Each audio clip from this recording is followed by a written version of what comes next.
We'll move on now to the U.S., where the stock futures pointed to a small rise, putting the main benchmarks on track to score fresh records as this year's fourth quarter starts. Now, some strategies continue to sound optimistic as the fourth quarter, historically the equity market's strongest, kicks off today.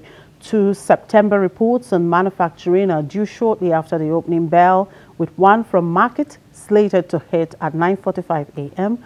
That's Eastern Time, followed by ISM's at 10 a.m. A release on construction spending is also scheduled to arrive at 10 a.m. Eastern Time, and economies expect 0.4% growth in August. Those futures numbers, they're looking up. Dow Jones Industrial Average up 0.17%, S&P 500 up 0.14%, and Nasdaq up 0.20%.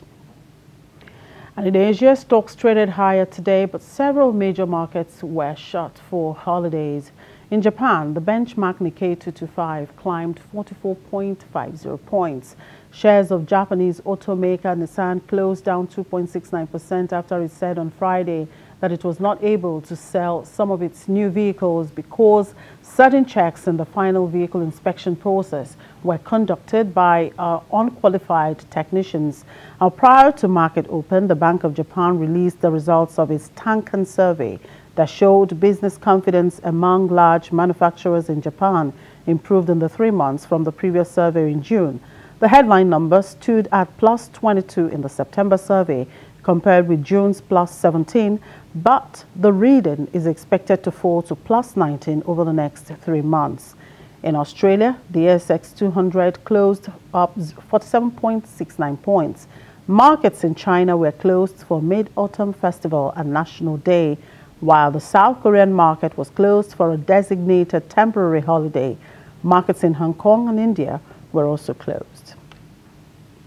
To commodities markets now, on all global oil markets, the prices dipped further below $57 a barrel today as an increase in U.S. drilling and higher OPEC output puts the brakes on a rally in which the market scored its biggest third quarter gain in 13 years.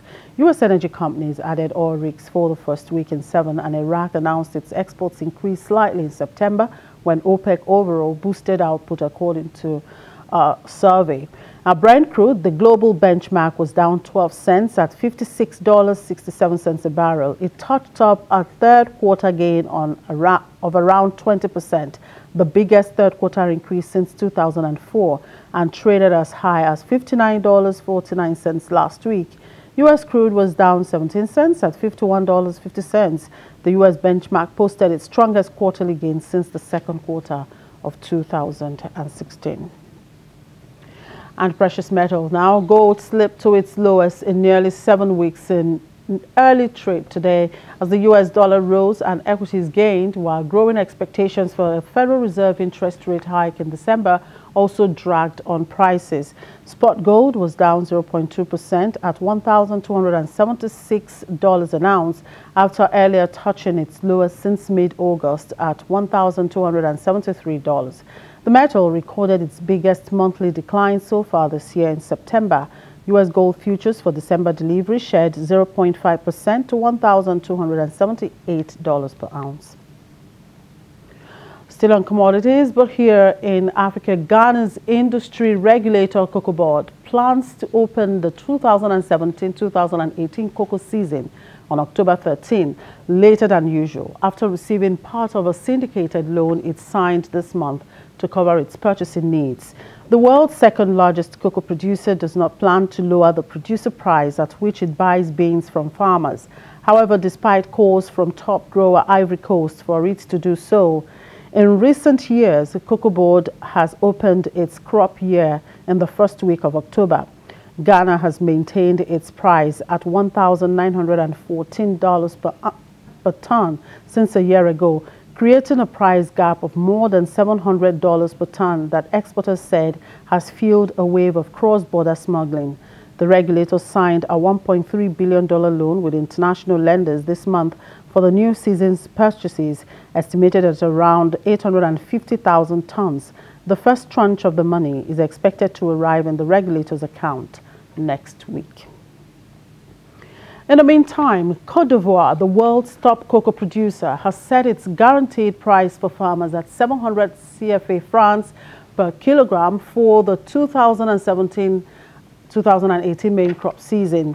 The Coffee and Cocoa Council Marketing Board announced the price at a ceremony marking the start of the season, adding that the cocoa registration tax had been eliminated in order to boost the farmers' price. Ivory Coast was hit hard last season by a steep drop in London and New York cocoa prices that provoked a wave of contract defaults and forced the CCC to slash the farmer price by more than a third to 700 CFA per kilogram for the April to September mid-crop. Neighboring Ghana, the world's #2 cocoa grower, maintained its price throughout the last season and has hinted that it will keep it unchanged or even raise it in 2017-2018. Experts say that would open a significant price gap, with Ivory Coast raising the risk of large-scale smuggling of Ivorian beans into Ghana. And in South Africa, the South African Airways has been provided with emergency state funds to help it repay loans of 3 billion rand to Citibank. Government has approved the transfer of funds from the National Revenue Fund to SAA to allow the airline to address the debt obligations to Citibank, thereby avoiding a default. The bailout from government's contingency fund brings transfers to the ailing airline to more than 5 billion rand in the last 2 months. We'll take a quick break, and when we come back, the International Monetary Fund estimates Sierra Leone economy to slow down to 5.6%. Details in a moment. Do stay with us.